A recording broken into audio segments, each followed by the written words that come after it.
नमस्कार साथियों, कहानियों की इस श्रृंखला में प्रस्तुत है मालती जोशी जी की कहानी मुट्ठी भर खुशियाँ।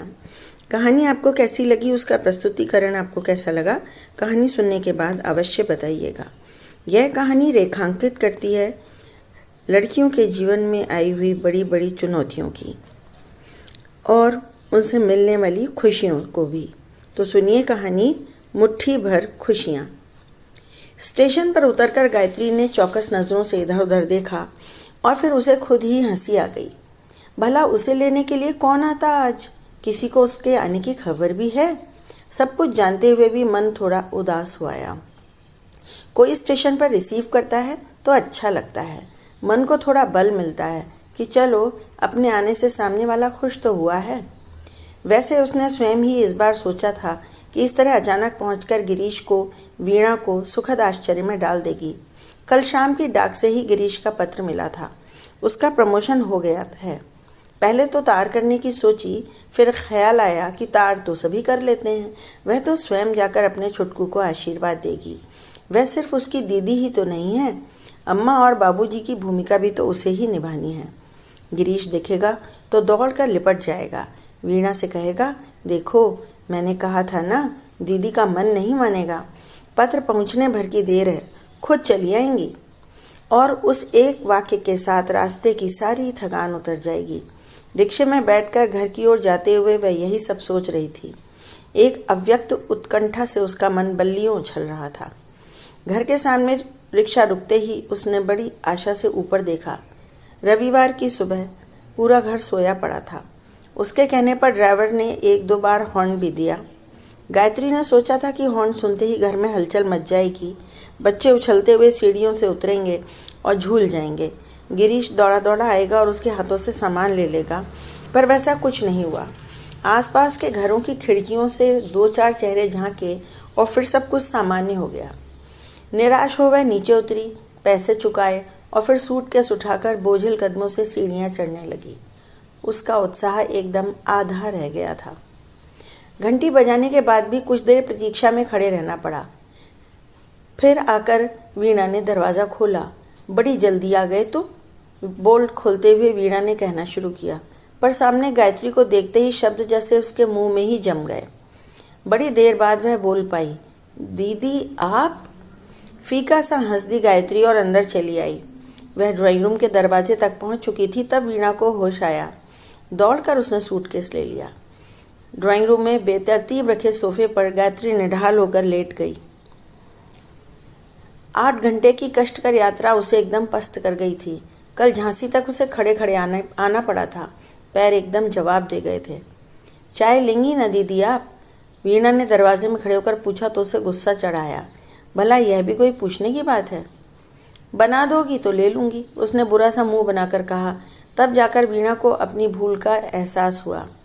स्वर को यथाशक्ति विनम्र बनाकर बोली, मेरा मतलब था पहले ब्रश करेंगी या? गायत्री ने कोई जवाब नहीं दिया, उसी तरह आंखें मूंदकर चुपचाप लेटी रही। वीणा चाय बनाने चली गई। गिरीश जगा नहीं है अभी तक? चाय पीते हुए उसने पूछा। जी वे ज़रा बाहर निकल गए हैं। और बच्चे? बच्चे भी। दरअसल ये बच्चों को छोड़ने ही गए हुए हैं। मालवीय नगर में मेरी एक कज़न रहती हैं, कभी कभार छुट्टी में बच्चे उनके यहाँ चले जाते हैं। गायत्री को लगा पता नहीं किस मुहूर्त में वह घर से निकली थी। हर कदम पर हताश होना पड़ रहा है। बच्चों को वापस बुलवाने का प्रस्ताव उसके होठों तक आकर रुक गया। क्या पता बच्चे इसे पसंद करें या ना करें। नीचे स्कूटर की आवाज़ सुनाई दी तो वह अपना आलस झाड़कर उठ बैठी। सोचा था दरवाज़ा खोलकर उसे चकित कर देगी, पर तब तक वीणा दौड़कर बाहर पहुंच गई थी। दीदी आई हैं, दरवाज़ा खोलते ही उसने बताया। एकदम कैसे? गिरीश ने फुसफुसाकर पूछा। मुझे क्या पता, वीणा बोली। खिड़की से सब कुछ देख सुन लिया था गायत्री ने, पर वह बड़ी शांत मुद्रा में सोफे पर आकर बैठ गई। गिरीश भी अंदर आया। तब वह चेहरे का असमंजस पहुंच चुका था। आते ही उसने दीदी के पांव छुए। तब गायत्री को याद आया कि वीणा ने उसके पांव नहीं छुए थे। अचानक पहुंचकर उसने इतना भौचक्का कर दिया था वीणा को कि साधारण शिष्टाचार भी वह भूल गई थी। और सुनाओ दीदी, क्या हालचाल है? वहीं सोफे पर दीदी के बगल में बैठकर गिरीश ने पूछा। हमारे क्या हालचाल होंगे, वही रूटीन लाइफ चल रही है। कल की डाक से तुम्हारी खुशखबरी मिली, बस इसलिए चली आई।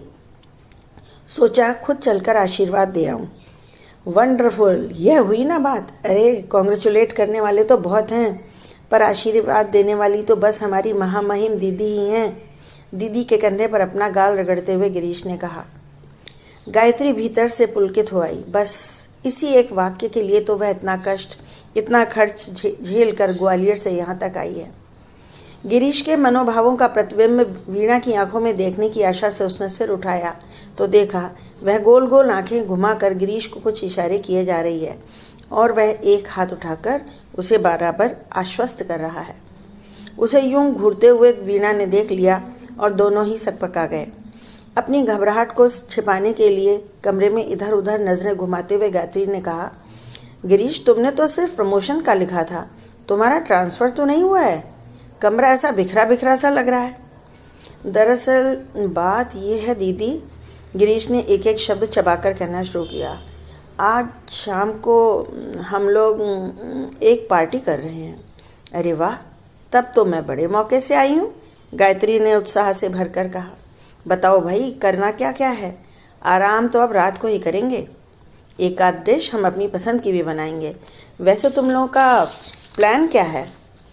घर पर ही बनेगा या कहीं कॉन्ट्रैक्ट दे रखा है? गायत्री ने देखा कि उसके उत्साह की कोई वांछित प्रतिक्रिया नहीं हुई। दोनों पति पत्नी अर्थपूर्ण दृष्टि से एक दूसरे को घूरते रहे।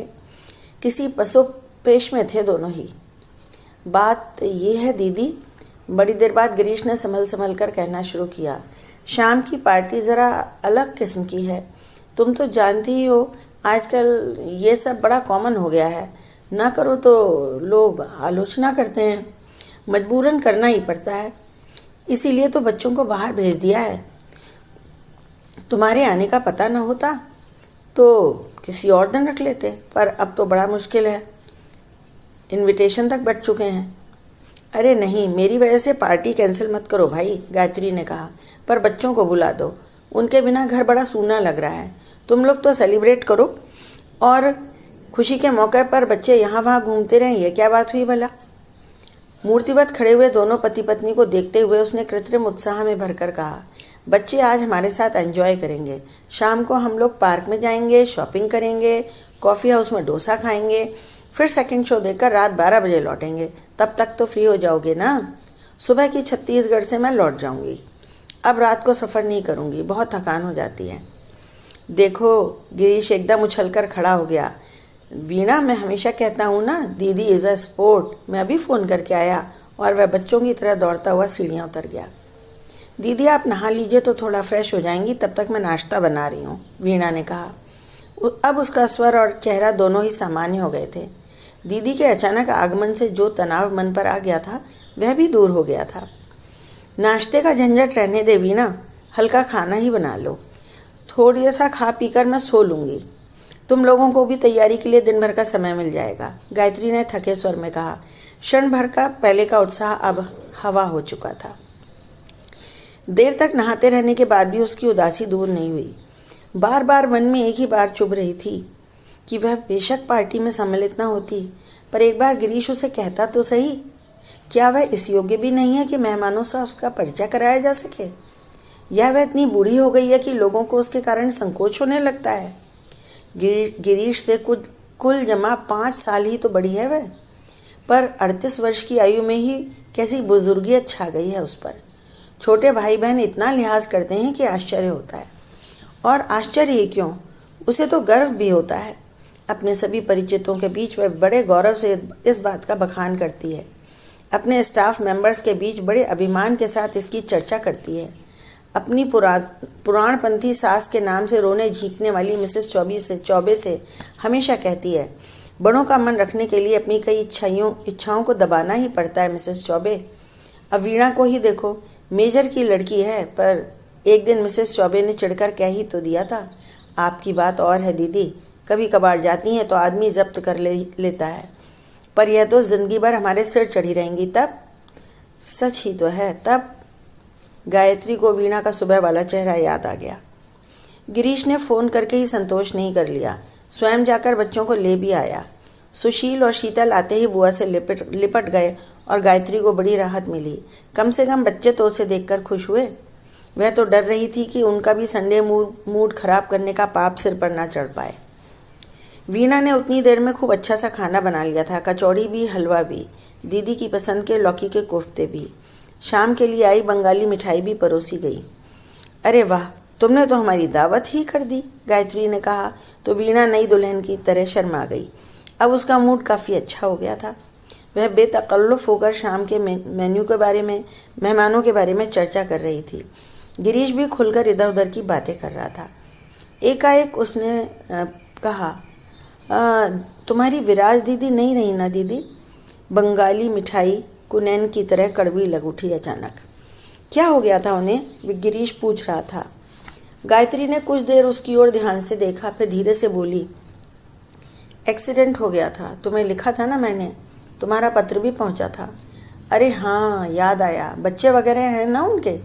हाँ, 2 लड़कियां हैं, रूबी और रोजी। तुम्हें शायद याद नहीं, रूबी को पढ़ाया भी है तुमने कुछ दिन। ओह यस, अब तो काफ़ी बड़ी हो गई होगी। पार्ट 1 किया है इस वर्ष। परीक्षा के दिनों में मेरे पास ही थी दोनों। ठीक उन्हीं दिनों तो उनकी माँ की डेथ हुई थी। आपके उनसे बड़े अच्छे टर्म्स थे ना दीदी? वीणा पूछ रही थी। गायत्री ने आश्चर्य में भरकर फिर एक बार गिरीश को देखा। क्या इसने सचमुच वीणा को कुछ नहीं बताया है, या उनके दाम्पत्य जीवन में इन गैर ज़रूरी बातों के लिए समय ही ना रहा हो? और उनके पति, क्या नाम है, मिस्टर कुमार, वे कहाँ हैं आजकल? कहीं जम गए हैं या वही पुराना टूरिंग जॉब चल रहा है? जॉब तो वही है, पर बच्चों को भाई भाभी के पास आगरा छोड़ा हुआ है आजकल। सुना है दशहरे पर अपने ही रिश्ते की किसी एक बाल विधवा से शादी कर रहे हैं। कहते कहते आवाज़ उसके गले में फंस सी गई। So early? गिरीश और वीणा दोनों आश्चर्य से भर गए। उनकी प्रतिक्रिया पर गायत्री को विशेष आश्चर्य नहीं हुआ। वह सारी टीका टिप्पणी चुपचाप बैठी सुनती रही। इसी बात को सुनते सुनते उसके कान पक गए हैं। सभी जगह पर यह समाचार एक धमाका उत्पन्न करता है और फिर धुआंधार आलोचना शुरू हो जाती है। हर बार वह ईश्वर को धन्यवाद देती है कि इस सनसनीखेज नाटक की नायिका वह नहीं है, नहीं तो वह तो खलनायिका ही हो गई होती। कोई कसर बाकी ही क्या रह गई थी। दीदी, आप बहुत थक गई हैं, थोड़ा सा आराम कर लीजिए, उसे गुमसुम देखकर वीणा ने ममता भरा आग्रह किया। गिरीश ने फुर्ती से बच्चों वाले कमरे में उसका बिस्तर लगा दिया, अपने हाथ से मच्छरदानी ठीक की और बच्चों को ज़बरदस्ती खींचकर बाहर ले गया। अब सोने के अलावा और चारा ही क्या था। लेकिन कमरे का एकांत उसे काटने लगा। पता नहीं आजकल उसे क्या हो गया है, हर समय लोगों से घिरे रहना चाहती है। ज़रा अकेला पड़ते ही मन टूटने लगता है। पिछले महीने तो गीता को पत्र भी डाल दिया था कि आशीष मनीष को मेरे पास छोड़ दो। वह शायद तैयार भी हो जाती, पर उसकी सास भला पोतों को आंखों से दूर होने देती। फिर गार्गी को लिखा था कि पश्चिम का वातावरण लड़कियों के योग्य नहीं है। नवीन को चाहे तुम अपने पास रखे रहो, पर नूतन को किसी के साथ यहाँ मेरे पास भेज दो। गार्गी ने उत्तर में लिखा, दीदी, हमें कौन यहाँ अमेरिका में ज़िंदगी भर रहना है, सिर्फ 5 साल की ही तो बात है, फिर तो अपने महान देश में लौटना ही है। नूतन के जीवन में फिर कभी यह संयोग ना बना तो वह ज़िंदगी भर हमें कोसेगी। अब यहाँ से सुशील या शीतल को साथ ले जाने का प्रस्ताव मन में लेकर आई थी, पर हिम्मत ही नहीं पड़ रही थी। बच्चे यहाँ जिस तरह जीवन का उपभोग कर रहे थे, वह उसके यहाँ कहाँ संभव था। वीणा ही इसके लिए क्यों तैयार होगी। बहनों की अस्वीकृति को तो उसने चुपचाप झेल लिया, पर अगर वीणा ने इनकार कर दिया तो बहुत अपमानित अनुभव करेगी वह। अप्रैल में विराज की दोनों लड़कियां उसके यहाँ आ गई थीं। रूबी की परीक्षा तो मई के अंत तक खिंच गई थी। छुट्टियों में कहीं जाना नहीं हो पाया था, पर बुरा नहीं लगा। दिन कैसे बीत गए पता ही नहीं चला। किसी के लिए जल्दी घर लौटना, सुबह शाम खाना बनाना, नाश्ता तैयार करना, सोते समय ज़बरदस्ती दूध पिलाना, सुबह सवेरे सब इसी घर में रहकर पड़े थे। पर तब यह सब करने के लिए माँ थी। वह तो सिर्फ कमाने भर की हकदार थी। गार्गी गीता की शादी हुई, गिरीश नौकरी में आ गया और माँ ने आँखें मूंद लीं, जैसे उनका कर्तव्य समाप्त हो गया हो। अपने सब कर्तव्यों से निपटने की इतनी जल्दी थी उन्हें कि गीता को 18 पूरे भी न करने दिए, पर गायत्री की किसी ने चिंता नहीं की। माँ जीवित होती तो शायद उनकी जिद के कारण गायत्री की शादी भी हो जाती, पर 28 की अल्पायु में उसे घर की बड़ी बूढ़ी बनाकर माँ चली गई। तब से वह निपट अकेलापन ही उसके हिस्से में आया था। गीता वहाँ पास ही में शिवपुरी में ब्याही है, पर बड़ी बहन है, इसलिए उसके यहाँ बार बार जाना तो दूर, वहाँ का पानी पीना भी उसके लिए पाप है। गार्गी के घर का वातावरण उतना दकियानुसी नहीं है, पर स्वयं इतनी दूर जाकर बस गई है। ले देकर एक गिरीश रह जाता है, पर छुट्टियों में अक्सर वीणा भी बच्चों को लेकर माँ के पास चली जाती है। गायत्री फिर अकेली पड़ जाती है। विराज, हाँ विराज ज़रूर अपनी थी। पूर्व जन्म के किसी संयोग से ही वह उसे आ मिली थी। नहीं तो स्टाफ में इतनी टीचर्स थीं, पर हर एक से मन थोड़े मिल पाता है। बहनों के बिछोह का दुख, माँ के देहांत का शोक, और उसने विराज के बल पर ही झेला था। उसने और उसकी फूल सी दोनों बेटियों ने ही उसे उबार लिया था। कुमार साहब अक्सर बाहर रहते थे, इसलिए वक्त बेवक्त कुछ देखना नहीं पड़ता था। जब मन करता वहाँ पहुँच जाती थी। हमेशा हंसती मुस्कुराती विराज को काल कितनी क्रूरता से उठा ले गया था। अब भी याद आता है तो दिल दहल उठता है। मृत्यु उसने पिता की भी देखी थी, पर वे बीमारी से इतने जर्जर हो चुके थे कि उनकी मृत्यु सभी को त्राण दे गई। माँ भी शायद मन से तो कब की मर चुकी थी, शरीर घिसट रहा था, सो एक दिन वह भी समाप्त हो गया। लेकिन विराज, उफ, उसके पति के रिश्तेदारों के आने तक वह किसी तरह सब संभाले रही। उसने लड़कियों को अपने घर के पास फटकने तक ना दिया था।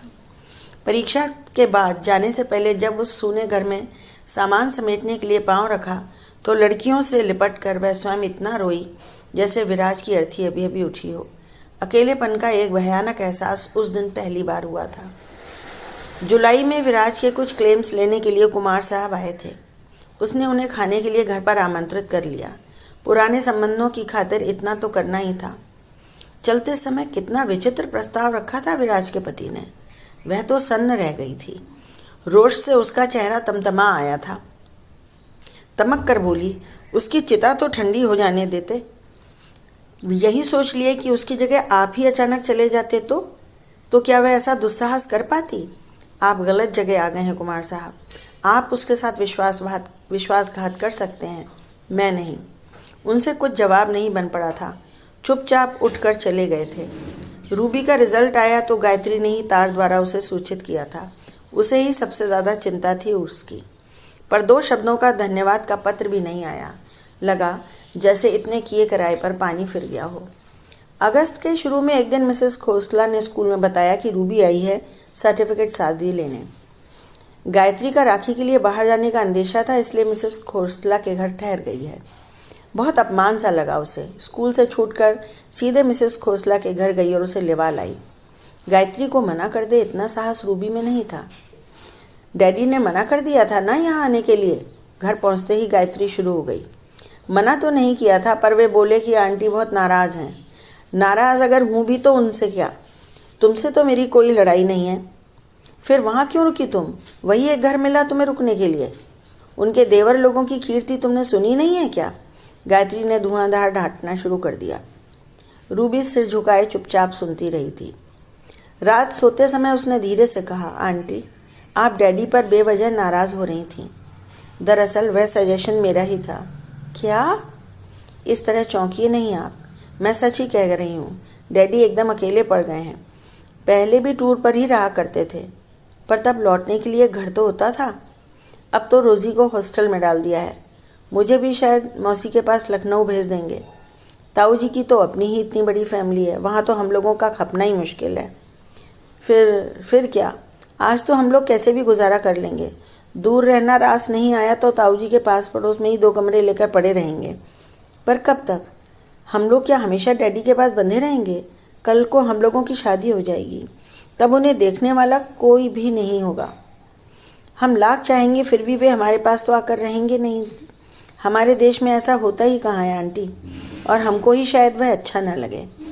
आश्चर्य से देखती रह गई गायत्री। इन 4 महीनों में ही कितनी बड़ी हो गई है ये लड़की। अभिभावकों की मृत्यु बच्चों को कितना प्रौढ़ बना देती है। पिताजी की मृत्यु के समय वह केवल 18 वर्ष की ही तो थी, पर जिम्मेदारियों ने उसे कितना समझदार बना दिया था। रूबी 2-4 दिन रही, फिर इस विषय पर कोई बात नहीं हुई। जाने वाले दिन स्टेशन के रास्ते गायत्री उसे समझा रही थी, देखो रूबी, मेरी ओर से डैडी से क्षमा मांगना। उस दिन शायद मैं बहुत ऑफ हो गई थी, पर सोच कर तो देखो, अगर यह संबंध हो भी गया तो लोग कैसी कैसी बातें बनाएंगे। इसका संबंध तुम्हारी माँ की मृत्यु से जोड़ने में भी वे नहीं हिचकिचाएंगे। गायत्री दब कर बोल रही थी। 38 वर्ष के अविवाहित जीवन में भी उसने अपनी एक इमेज स्थापित कर ली थी। वह उसे कलंकित नहीं करना चाहती थी। रूबी ने प्रत्युत्तर में कुछ भी नहीं कहा। उसके लिए शायद वह विषय समाप्त ही हो गया था। गाड़ी जब चलने लगी तब उसने सिर्फ इतना ही कहा, आंटी, डैडी ने सिर्फ आपका हाथ ही नहीं मांगा था, आपको एक घर देने की शर्त थी उनकी। खैर, लेट अस फॉरगेट एवरीथिंग। पर गायत्री कहाँ भूल पाई? वह घर शब्द उसे मथता रहा। मन की बात जिससे कह सके ऐसी सिर्फ विराज थी। शेष सब या तो बहुत छोटे थे या बहुत बड़े। दिन रात विचारों में घुलती रही और एक दिन यह समाचार आ पहुंचा कि कुमार साहब शादी कर रहे हैं। सारे विचार अपने आप ही समाप्त हो गए थे। रात भर की जगी होने के बावजूद वह जरा नहीं सो पाई थी। सिर्फ आंखें मूंद कर लेटी हुई थी। इसलिए वीणा की आहट पाते ही वह उठ बैठी। तिपाई पर चाय रखते हुए वह क्षमा याचना के स्वर में बोली, माफ़ करना दीदी, आपको जगाना पड़ा, पर ये दोनों राक्षस हैं ना, कब से मेरे प्राण खा रहे हैं। बड़ी मुश्किल से इनको रोक रखा है। कप हाथ में लेकर गायत्री कमरे से बाहर निकल आई। घर का नक्शा ही बदला हुआ था।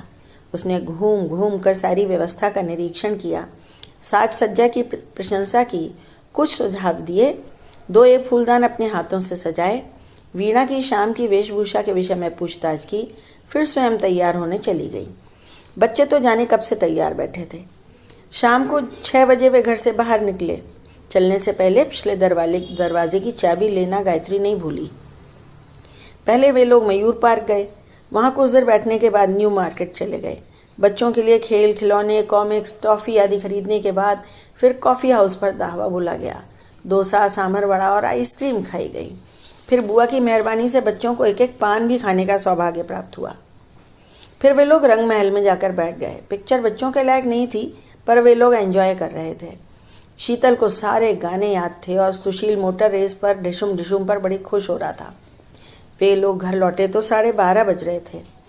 धीमे कदमों से सीढ़ियाँ चढ़कर वे लोग पिछले दरवाजे से घर में दाखिल हुए। घर एकदम शांत था, पर वातावरण में सिगरेट तथा दूसरे चीज़ों की गंध इतनी तीव्र थी कि लगता था लोग अभी अभी उठकर गए हैं। बच्चे इतने थक गए थे कि बिस्तर पर पड़ते ही सो गए। आज का दिन उनका बहुत अच्छा बीता था। जूते उतारते हुए सुशील ने अचानक कहा था, बुआ तुम यहीं रह जाओ ना, सच तुम आती हो तो बहुत अच्छा लगता है।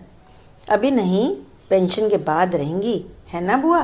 शीतल ने भोलेपन से पूछा था। पेंशन? 8 साल की लड़की के मुंह से यह शब्द उसे अजीब सा लगा। उसके गालों पर एक चपत लगाते हुए उसने कहा, जानती भी है पेंशन क्या होता है? मैं पेंशन लूँगी तब तक तो तू ससुराल पहुँच जाएगी, पर पेंशन के बाद तो हमारे यहाँ रहोगी ना, मम्मी कह रही थी। बच्चों के सो जाने के बाद भी वह बड़ी देर सोचती रही कि उसकी पेंशन की बात किस संदर्भ में उठी होगी। क्या वीणा के मन में अभी से उसके रिटायरमेंट का खौफ बैठ गया है? क्या वह इतनी बूढ़ी हो गई है कि उसकी पेंशन की चर्चा होने लगी है? सच भी तो है, पेंशन के बाद रहने के लिए उस दूसरी ठौर ही कहाँ है। वह खुद ही तो अक्सर कहती है गिरीश से, भैया रे, अपने बंगले में एक कोठरिया मेरे नाम की भी बनवाना, उसी में पड़े पड़े तुम्हारे नाती पोते खिलाया करूँगी। कैसा दयनीय वक्तव्य है यह उसका। जीवन भर सबके लिए खटने के बाद यही असहायता उसके हिस्से में आई है। दूर कहीं घड़ी का अलार्म सुनाई दिया और उसकी आंखें खुल गईं। घड़ी में समय देखा, 5 बज रहे थे। अभी उठ जाती तो शायद छत्तीसगढ़ एक्सप्रेस आराम से मिल जाती, पर थके हारे घर को मीठी नींद से जगाना उसे अच्छा नहीं लगा। वह अपने बिस्तर पर वैसी ही अलसाई पड़ी रही। शाम की बस से चली जाएगी या फिर रात को जीटी से, क्या फ़र्क पड़ता है? कौन वहाँ प्रतीक्षा में बैठा है? एक दिन की छुट्टी ही तो मारी जाएगी बस। धूप जब खूब फैल गई और घर में कुछ हल्की सी हलचल शुरू हुई, तभी वह कमरे से बाहर आई। वीणा उठ आई थी और बिखरे घर को समेट रही थी। पिछले दिन की थकान आंखों पर तैर रही थी। आपकी ट्रेन छूट गई ना दीदी? वीणा ने कहा। मैं अलार्म लगा कर सोई थी, पर आप इतनी देर से सोई थी कि जगाने की इच्छा ही नहीं हुई। वैसे भी कल पूरा दिन इतनी हड़बड़ाहट में बीता कि आपके पास 2 मिनट ढंग से बैठ भी ना पाई थी। कैसा रहा कल का कार्यक्रम? बहुत अच्छा। तैयारी तो वैसे सब कर ही ली थी, पर आपके आने से इनका उत्साह दोगुना हो गया था। हर किसी को बड़े फख्र से बता रहे थे कि मेरी दीदी इतनी दूर से चलकर मुझे आशीर्वाद देने आई है। खुशी से गदगद हो आई गायत्री। भाई के लिए ढेर सी ममता उमड़ आई मन में। वात्सल्य भरे स्वर में बोली, उठा नहीं अभी तक? दफ्तर की छुट्टी है क्या आज? छुट्टी तो नहीं है, पर आज तड़ी मारने का इरादा है, वीणा हंसते हुए बोली। कह रहे थे बच्चों को तो दीदी ने पिक्चर दिखा दी, और हम क्या सूखे ही रह जाएंगे? आप अपना पर्स संभाल कर रखिएगा दीदी, ये धावा बोलने ही वाले हैं। कहते हैं प्रमोशन मेरा हुआ है और इनाम बच्चे लूट रहे हैं, यह तो सरासर अन्याय है। अरे वाह, बच्चों से क्या दुश्मनी? तुम्हें किसी ने मना किया है? जो जी में आए मांग लो, पर इसकी कुंभकर्णी नींद का पीछा तो छूटे पहले।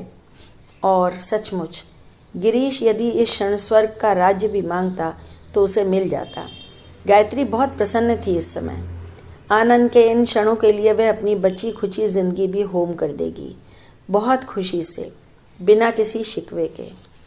तो साथियों, यह थी कहानी मुट्ठी भर खुशियाँ। कहानी और उसका प्रस्तुतिकरण आपको कैसा लगा, मुझे अवश्य बताइएगा।